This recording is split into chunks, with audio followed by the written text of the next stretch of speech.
देखिए स्टेट का अगर आपने उस राज्य का टीटी निकाला है तो आप वैलिड हो एग्जाम बैठने के लिए देने के लिए, और अगर आपने वहाँ का एग्जाम नहीं निकाला है तो आप सीटेट के बिहाफ पे आप एलिजिबल नहीं हो गया। सेंट्रल एलिजिबिलिटी टेस्ट और किसी भी स्टेट का टेस्ट अपना होता है। Hey guys, welcome back to my channel Sonija official. कैसे हैं आप लोग? उम्मीद करते हो अच्छे होंगे और मैं भी बहुत अच्छी हूँ। तो आज हम समझने वाले हैं कि ये झारखंड में जो अभी इंस्टेंट केस हुआ है एक सीटेट और झारखंड टेट को लेकर, ये क्या मुद्दा है। देखिए वो ऑफिशियली होता क्या है ना, सीटेट हो गया सेंट्रल एलिजिबिलिटी टेस्ट, और किसी भी स्टेट का टेस्ट अपना होता है। उसमें रीट आ गया, आपको यूपी टेट हो गया, एमपी टेट हो गया, बी टेट हो गया। तो ये हो गया स्पेशली स्टेट लेवल का टेस्ट। अब स्टेट लेवल के टेस्ट में क्या होता है ना कि कुछ राज्य सरकार ऐसी होती है जो सीटेट को मान्यता देती है अपने राज्य में, और कुछ ऐसी होती है जो मान्यता नहीं देती। तो मैं आपको बता दूं कि वो राज्य सरकार ऊपर डिपेंड करता है कि राज्य सरकार अपने राज्य में सी टेट को वैलिड मानती है या नहीं मानती है, या सिर्फ वो अपने यहाँ के टेट को वैलिड मानती है। अपने यहाँ के टेट का मतलब है कि अगर यूपी का है तो यूपी टेट, बिहार का है तो बी टेट, अगर मान लीजिए एमपी का है तो एमपी टेट, यूपी का यूपी टेट। तो या तो ये डिपेंड करता है राज्य सरकार के ऊपर, उस पर कैंसिल का दबाव नहीं बना सकती है। राज्य सरकार के ऊपर डिपेंड करता है कि राज्य सरकार अपने यहाँ मान्यता देती है या नहीं देती है। बात करूँ यहाँ पर एमपी की, हरियाणा की, राजस्थान की, तो यहाँ पर क्या था कि स्टेट लेवल का ही टेट मान्यता था।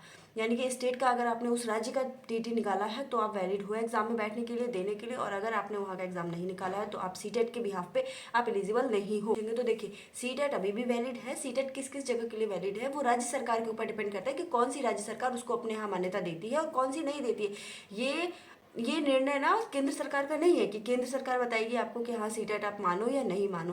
केंद्र सरकार देखिए सीटेट साल में 2 बार हो जाता है 6-6 महीने पे, और राज्य सरकार यहाँ ये है कि राज्य सरकार के यहाँ तो टीटी निकलता ही नहीं है। अब आप बताओ जब टीटी निकलेगा ही नहीं तो बच्चे कब तक बैठे रहेंगे और कब तक वेट करेंगे, ये भी बात है। तो इसका असर किस किस पे पड़ेगा, तो सबसे पहले किस किस पे मान्यता है मैं वो बात कर लेती हूँ। तो मान्यता में आपको केबीएस रहेगा, DSSS रहेगा, सुपर टेट रहेगा, बीपीएससी रहेगा, इन सब पे सीटेट अभी भी एलिजिबल है।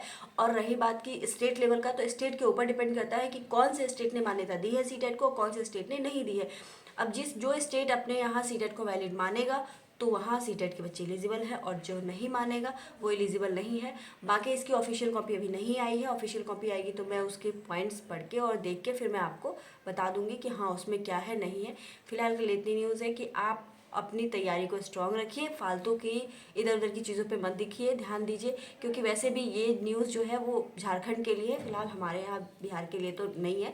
तो आप अपने पढ़ाई पे फोकस कीजिए, आप अपने समय को यूटिलाइज़ कीजिए, जो समय आपको मिला है उस चीज़ को अच्छे से यूटिलाइज़ कीजिए।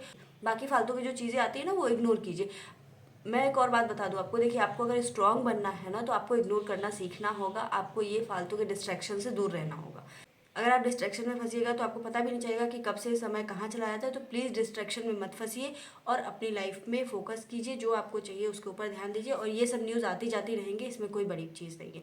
और ये पहले भी राज्य सरकार के ऊपर था, आज भी राज्य सरकार के ऊपर है। एक न्यूज़ थी जो मुझे आपको देनी थी। सो आई होप आप सभी लोग अच्छे होंगे, अच्छे से तैयारी कर रहे होंगे। तो मस्त रहिए, खुश रहिए, स्वस्थ रहिए, और हाँ मज़े में पढ़ाई करते रहिए। ठीक है, मिलते हैं फिर एक नेक्स्ट ब्लॉग में। तब तक के लिए राधे राधे। चैनल पे नए हैं तो लाइक शेयर और सब्सक्राइब करना बिल्कुल ना भूलें। Thanks for watching. Okay, bye bye.